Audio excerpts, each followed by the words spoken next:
Hey guys, it's Jen. I'm back again. I'm gonna do this with my glasses on. Sorry for I don't know how to make it any better. The glare in my glasses, but I wrote down a few things, so I'll be a little bit more on track hopefully, and I need to be able to see it in order to go over it. So without further ado, I've been meaning to do this video for a while. The primary focus of it is about accountability, and I know that it's been talked about to nauseum, but accountability is so important in this journey, in life in general. Human nature, it's very easy for us to want to blame something or someone else for whatever our circumstances are. And until we take responsibility for what the realities of our life are, nothing changes, for the better or for the worse. And accountability is huge in that. So part of this, with this process, and I'm going to try to keep it as close to the weight loss surgery topic as possible, but understanding that this is awful, actually. I'm going to lose those. If I'm squinting, guys, I'm reading. So accountability is really important in life in general. So use it, use this or whatever else you can get on accountability. Be real with yourself and with others. You're not pulling the wool over anybody's eyes, and especially if you're trying to do it to you. If you're pulling the wool over your own eyes, you're just fucking yourself. Really. That's what it comes down to, and it's not it's not good. It's bad. Accountability is up to you. Nobody can give it to you. Nobody else can teach you how to be accountable. It's something that you just have to be. You just need to embrace. I hate using the term need. Anyway, it's important to embrace your own realities and be real and upfront with yourself. Who cares about anybody else? Be real with yourself. There's a lot of back and forth in the community, in the weight loss community, when it comes to surgery. Should I? Shouldn't I? It's too big of a lifestyle change. It's it's for you or not for you or whatever. And I'm gonna make a statement that probably will piss people off, but honestly, shit or get off the pot. Like, get informed, do your research, talk to people, make a decision about whether or not weight loss surgery is for you, and move forward in your life with whatever educated decision it is that you've made. If you're making a choice in your life, and I guess this is what it comes down to, if you're making a choice in your life to take accountability and to make changes and be healthier in your life, then that's fabulous and wonderful. So do it. Whatever way, whatever manner it is that you want to do it. If surgery is not for you, I'm not saying it's for everyone. It's probably not for most people. That's just a reality. But if you're not doing it because you just want to continue lying to yourself about, if your problem is serious, and let's face it, if you qualify for bariatric surgery, your problem is pretty serious. So that's not to say that you should have surgery. It just means that at that point, if you're even considering it, then you need accountability, and you need to hold yourself. You need to hold yourself accountable to some kind of healthier lifestyle. Let me put a disclaimer right about here. I am not by any means, way, shape, or form saying that I have the answers to life in general, or weight loss, or success, or anything else. I have to keep myself accountable.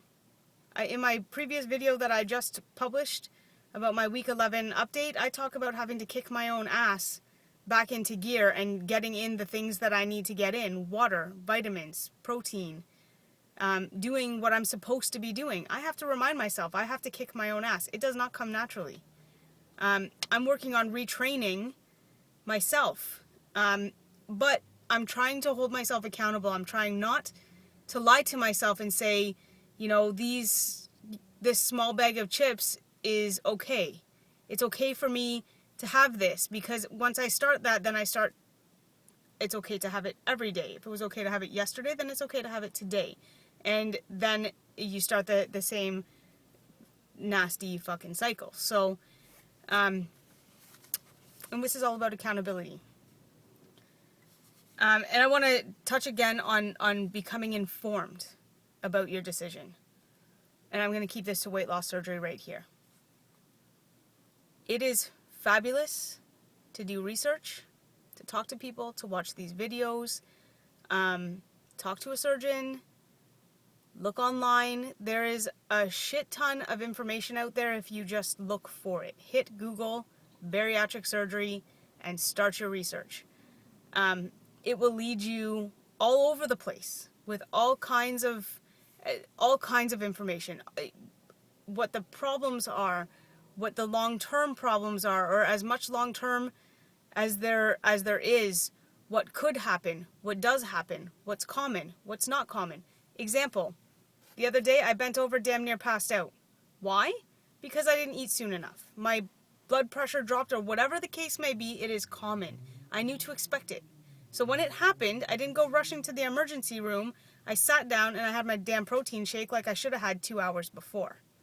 It could be a blood pressure or blood sugar thing. I didn't start out diabetic, so I don't have blood sugar issues. But if I don't eat regularly, or if I don't eat, in a decent amount of time, then, these things are to be expected. And I am responsible for that. What I'm saying is that there's a ton of information out there. It's not up to anyone else to inform you. It's up to you to get informed. I've had a ton of people ask me questions. That's fabulous. Ask away. Ask anything you want to know. Open book. But when it comes to bariatric surgery, if you're asking me the basics, for example, if you're asking me what a portion size is, or just basic general knowledge, it tells me that you're not researching. You're just asking. You want me to give you the answers, or whoever else to give you the answers. There's valid questions. Every question is valid. But when you're asking 500 questions of somebody who had it done, and it's not stuff that you can't see all over the place, it's not up to somebody who's had the procedure to walk you through yours. Everybody's different. Everybody's experience is different, and really, you're kind of putting that person in a position that if your experience isn't similar to theirs, then that person might feel responsible if something doesn't go well for you in a way that it went well for, say, me. So if I tell you that my experience was hunky-dory, I have had no problems. I've had no problems with food. I haven't had any dumping syndrome. I haven't had any foamies. I haven't had any issue with food. Everything that I've eaten has gone down fine. Everything that I've drank has gone down fine. No strictures, no bleeding, no surgical complications, no nothing. I'm just happily marrying along. And if you have surgery based on my experience and something doesn't go right for you, then I'm going to feel bad, because I'm going to feel like I didn't give you what you needed to make an informed decision for you. But that's not my responsibility. Do you know what I'm saying? It's your responsibility. So if you're thinking about it, do your research. There's a shit ton of information out there. It's for you. Go get it. Ask away any questions that you have, but make sure that you're researching more than one person's experience. Go for the gamut. Look for the stuff. Look for the shit. Look for the awful stuff. So you know what could happen. Talk about facing your fears and getting help. I'm going to put those in too. Everybody has fears. This is major surgery.